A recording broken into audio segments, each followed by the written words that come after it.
good with it in the hood with it? Welcome to Gunner's Vlogs. Yes, there has been a name change. Yes, I have went from profiles to vlogs because I'm vlogging the lifestyle of the gun, man.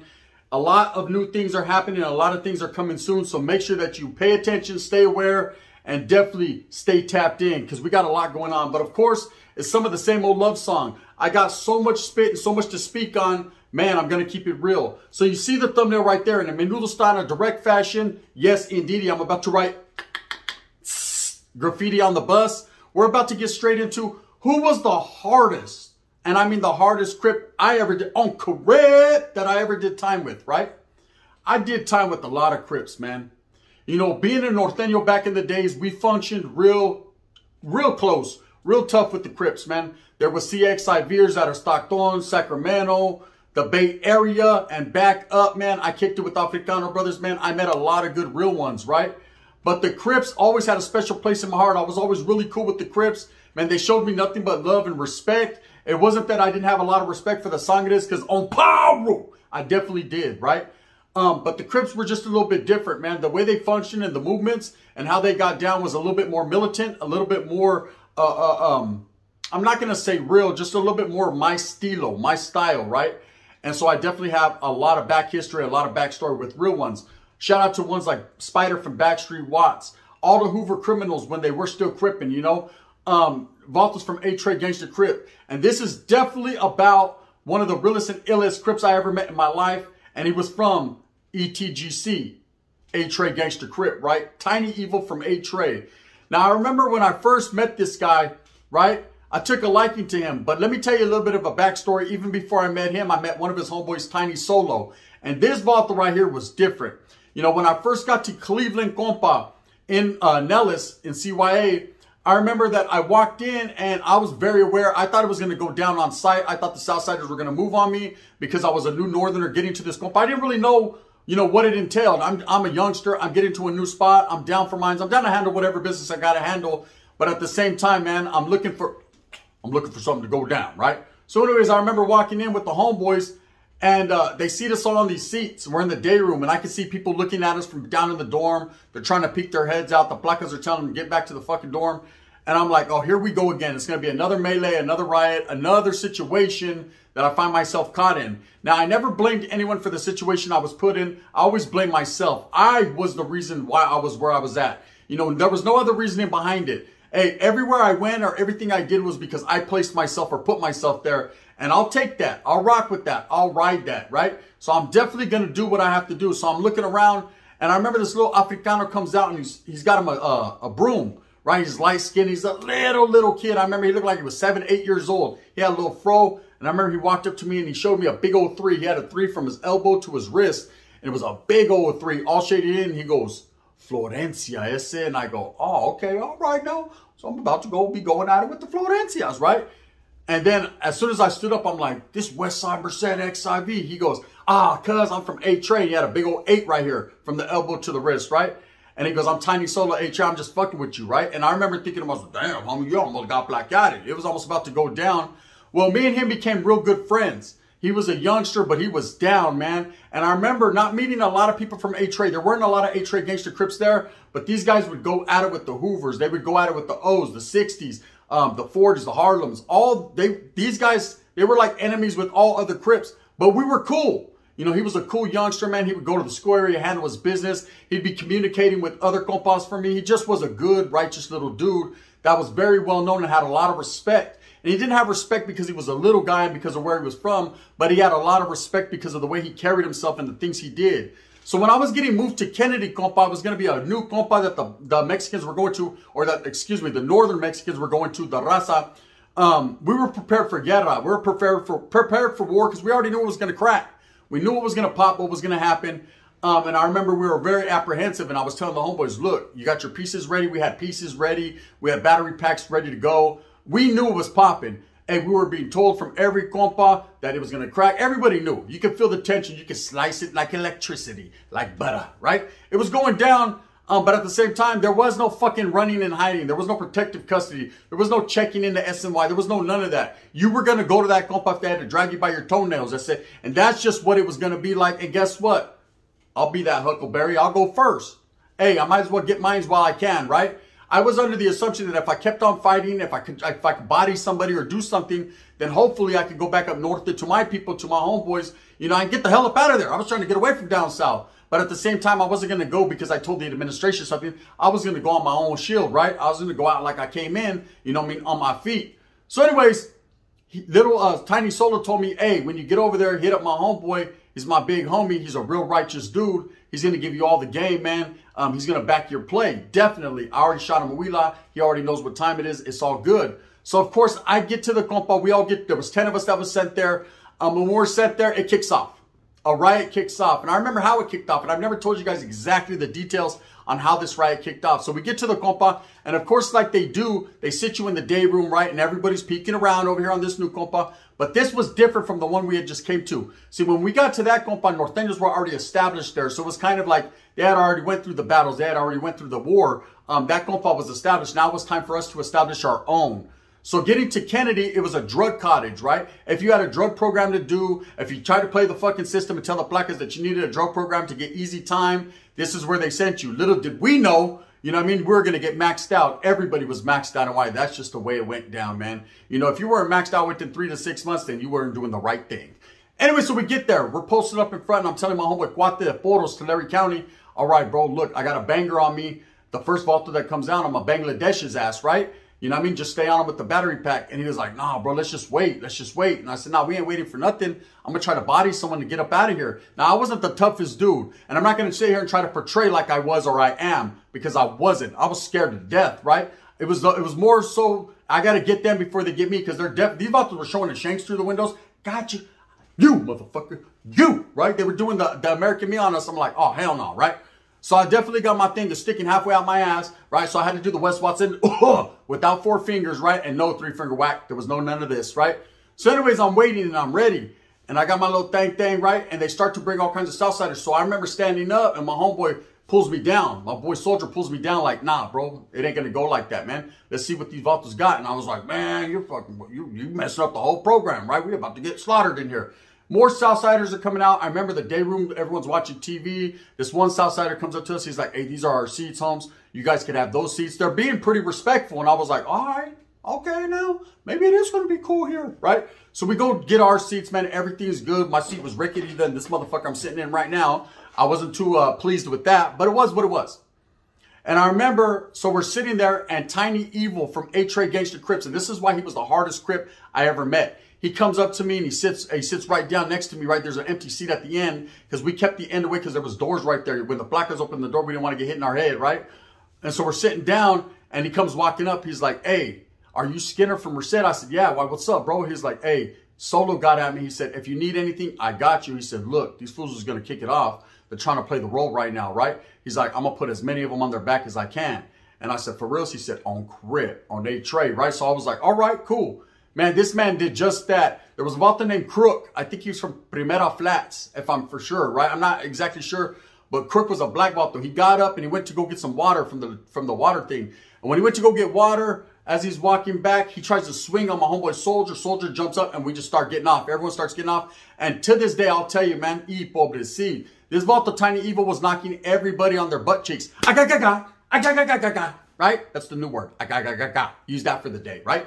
Bam, he's putting people on their motherfucking butt cheeks, right? Bam, all over the place. These Vatos were turning over looking like Whack 100 with his butt up talking to Christian Rock. It was crazy, right? He was smacking people. Now, one thing about Tiny Evil that stood out to me amongst all the rest was he was the biggest dude on this compa. Wasn't the tallest, but was swole. Looked like a bodybuilder straight out of a gym magazine. This Vato could put a picture of Kool-Aid on his chest. He was on swollenization, right? Very big dude, right? So I was right beside him, like, trying to get mine, trying to shank people. I was doing my thing. For those of you that don't believe the story, get the fuck up off my page, because these are all facts, right? I'm tired of playing the games where people, oh, it sounds good. It is good, and it's real hood. So you got me upset, making me lose my voice. Anyways, we're getting off. Boom, boom, boom, boom, boom. After the first melee, we get put on freeze. For those of you that don't know what freeze is, they gave us 3 cheese sandwiches and a carton of milk 3 times a day. And your stomach got all toe up and you couldn't shit for about a week, right? They did us like that for about 3 weeks. Then, of course, we come off of the freeze and we get off again immediately, right? Again, Tiny Evil's knocking people out. Boom, boom, boom, boom. And I remember thinking to myself, man, the Southsiders must hate this guy because he's definitely backing our play. And I remember a lot of Vatos were getting at him and getting at the other Crips. And the Crips were in his ear, but he was like, nah, if my homeboy got their back, I got their back. Anyways, after the time goes by, we do a couple freezes. Now we're established on this yard, right? It was all kind of more now. We got to the point where we'll handle shit in the bliñas, behind the handball courts, in the latrine area, in the closets, wherever the fuck you can get down at. That's where you got off at. There was a wall that ran through the dorm, right? It was called the short wall. We'd get down right beside the short wall, right? There was just so many different areas in bliñas. And believe me, we utilized each and every one of them spots. Facts. Tiny Evil was the hardest Crip I ever met, and this is why. This guy took fades from all Crips. He took fades from all Southsiders. Shit, he even took a fade from my homeboy. Anybody that wanted that smoke, he would give it to him. He was A-Tray and A-Tray, period. Now, he was a Crip. And I remember up until that point, I hadn't met a lot of Crips. As a youngster, we didn't have a lot of Crips in my town. We had Merced Gangsta Crips. There was far and few between. Wasn't very many of them. So I had never had, you know, the privilege of really functioning around any Cripas. When I did go to NRCC, prior to getting to Nellis and CYA, I met a few Crips from Sacramento, from the Garden Blocks, right? I met a few from Tulare County that got caught up north, you know what I mean, in the band. But I never really knew what the Crippin' was all about. Meeting this guy, he basically gave me my rundown exactly how they functioned, how they didn't get along, how, you know, the O's were the O's, and Rich Rollins in the neighborhoods, and the A-Trays and the Hoovers, right? Now, at this time, you got to understand, Hoovers were still functioning as HCG, right? Hoover Crip Gang. Later on, about a couple years later, about a year and a half later, they did actually go criminal on everyone, right? It was a trip, because this happened at the same time that the Bulldogs did their split. It was kind of like hand in hand. It was a trip on how it happened. Shout out to Chinaman, man, from 7-4 Hoover. He was there. He was a real one. H-Bone from Hoover, and there were so many. Anyways, so I remember Tiny Evil. This is the funny story, right? So two white guys get there. And let me tell you about the woods, brother, right? NYA, and I ain't sugarcoating nothing, man. I got nothing but love for my white people. But if I'm going to give it to you real, I'm going to give it to you facts, right? One thing I'll tell you, Dubs would tell you, Javi would tell you, anybody would tell you that's been to the California Youth Authority that consider themselves YA babies that function and did their thing while in the Youth Authority at a very high level and at a vicious fashion and a vicious level, will tell you the white guys were different in YA. Okay, later on in life and more so up north, they started to establish their own groups, their own cliques. But down south, they either function with the Southsiders or they function without anybody, and bad things happened to them. Wasn't very many white guys, but, and I'll say a big but. I said big but and a smile. Orderly, guard, right? Real talk, real life. The white guys that did and were associated with the Southsiders and were really about it were very, very much so about it. They were hard and difficult to deal with because they were about that. They got put on frontline status, meaning anytime there was any beefs with the Northerners or blacks, they were definitely, you know, on frontline status. They handled their business. Them motherfuckers hit hard, too. I'm telling you right now, the white dudes hit hard. You think brothers hit hard, get hit by an active white dude, them motherfuckers will knock you into tomorrow.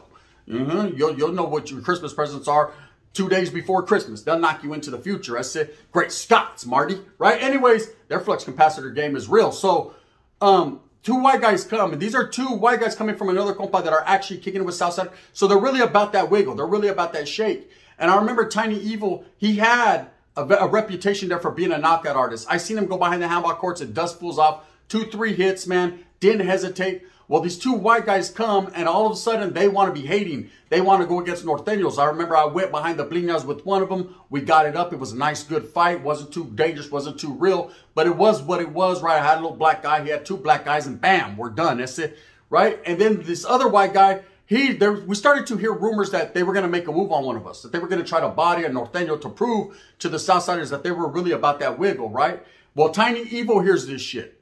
And when Tiny Evil hears it, he comes to me and he's like, hey, trip out. And now you got to understand, he's a Crip. He has his own politics. He has his own people to deal with. He doesn't have to tell me shit. He doesn't have to give me the heads up, but we became friends. See, friends means more than homeboys. Homeboys is a certain thing, man. You can have a homeboy from your neighborhood that you don't even know. You know his older homeboy, but you don't know what the fuck he's all about, right? But he's your homeboy because he's from your hood. Now, a friend is something different. A friend you grow up from diapers, man. A friend is someone that you can believe in, you're loyal to, who's true to you, who ain't never did you wrong. I don't have very many of those nowadays, right? But I do have some. You know, what I consider friends and homeboys are two different things. What I consider friends and fucking just weirdos are two different things, right? So anyways, he was a friend of mine. So he comes up to me and he says, hey, look, Trip, bro, word on the curb is these white boys are going to try to get with your guys' program. And more than likely, you're an easy target because I was one of the younger, skinnier, ugly guys on the compa, right? So I was like, damn, bro, I just can't win in this shit. Everywhere I go, they want to pill me though. They always wanted to kill you, bro, right? But I wasn't going to go out like that. I was like, okay, let me sharpen a little something up. You know what I mean? I'm about to have chicken tonight. Say chicken tonight. I'm about to fillet one of these motherfucking white boys, right? Straight up. Facts. This is what my mentality was at the time. It's no longer like that. Shout out to my woods, right? Brothers, I got love for you. I gave you a lot of coffee in prison. Don't hate me because you ain't me, right? But one thing I'll say for sure, and these are facts, is they were feeling that type of way. Now, necessarily, was I their target? I can't call it like an alcoholic. But one thing I learned about being incarcerated is you never let anyone know that you know. And also, you never give a person a chance to make that move. You make the first move. That's your best move, right? So I'm getting ready to do something. And Evil's like, nah, bro. You know what I mean? I'm not going to have you get caught up behind some bullshit. He was like, what if I'm wrong? What if these guys are just woofing that high power shit? What if? I said, let me tell you about what if. What if I get my head cut off? I ain't got time for what if. I got time for right now. You know what I mean? He was like, how about this? How about I'm going to do something, man. I'm going to show you what time it is, and I'm going to show you how much I got your back. I said, you don't have to prove nothing to me, bro. You've backed my play in the school area. You've backed my play on the compa, man. These are things that you didn't have to do when you did it just based off the word of your homeboy and because we became friends. He goes, yeah, but you ain't never seen nothing like this. You ready to see me twist this white boy's cap back? I said, let's see what you're doing, right? Bam. This motherfucker went and called both of them out at the same time and did it in front of the whole day room so that way they had to go. They were looking real apprehensive, like, oh, man, hell no, right? This is a big old brother, right? This Crip on Crips on ETGC, man, on real A-Trade Gangsters, he said, I'm going to do something bad to these guys. Okay, one of them left in the went to the hospital. He never returned. The other one, he broke both of his arms. This motherfucker was beating two dudes at the same time. I've never, ever to this day seen anything like it. I've seen some hard-hitting people. I see some Vatos that can fight better than Evil. I see some Vatos tear fools up. I seen Vatos necks over there, earlobes over that way, teeth that way, motherfucking eyebrows on yonder. I've seen some shit. But what I seen that day, never once before I seen it, he tore both these guys apart, right? He was ripping limbs off of them, right? Vatos walking around looking like that, right? You know what I mean? Like I said, they took one out in a gurney, bro. You know what I mean? He broke his whole spleen with the fucking fist. The other one, like I said, arms, chueco. They started calling him chueco, right? He was toe up. He couldn't even fight no more. That Vato was in cast like this for about 6-7 months. It was an ugly situation, right? And Evil was like, man, ain't no one going to move on my friend. Ain't no one going to move on my homeboy. And that, to me, is what made him the hardest Crip I ever met. It wasn't his mentality. It wasn't his fighting skills. It wasn't that he was willing to take on everybody that ran into him. It was his attitude, man, and his loyalty and his realness, right? If you were his homeboy, if you were his friend, more than anything, he had your back. And that was what separated him from anyone else. I've had a lot of love for the Crips, man, especially the ones down in Southern California, LA area, Inland Empire, San Bernardino, San Diego, man. Shout out to Hoodie Hoodster. You know what I mean? Real ones. A lot of real gang members, right? But I'm going to tell you right now, ain't no one, and I mean no one, to me that I've ever met on Crip ever been like Tiny Evil from A-Trade. That was the hardest Crip I personally ever met, and I'm going to stand on that. Respects to A-Trade Gangster Crips. Them motherfuckers was different. With that being said, I hope that you move smooth with a purpose. Get everything that you want coming to you. And remember, at the end of the day, all these stories I tell you are actual and factual. For all you little motherfucking poop butts running your neck and you don't really know what's up and know Flocka from a convict's perspective, I ain't talking about you, that's it. I'm talking about these other suckers that think they're active all of a sudden because they're on YouTube. But let me give you some game, humps. There is no such thing as a YouTube yard. Let me give you some more game, humps. There is no such thing as being active in social media, humps. Let me tell you what it is right here in social media, man. It's people giving entertainment to the people. And that's all it is, man. And that's enough about that. With that being said, take your fucking mask down, that's it. And the other one, put one on. Ta feo. With that being said, move smooth with a purpose. Get everything that you want coming to you. Remember, at the end of the day, it's all about the struggle, the striving, the stride, the struggle. Real ones do real things, tell real stories, really entertain, and have the charisma to do it. Real fake ones don't. What they do is they sit in the background, you know what I mean? And watch everything everyone else does and try to emulate. That's it. They try to emulate. Thumbs up or thumbs down. Heavy's going to be the head that wears the crown. Welcome to Gunner's Vlogs. It's new school, man. And we ain't getting old school. We're getting new school on it, man. I got so much new coming. Ooh wee. Bang, bang. The gun.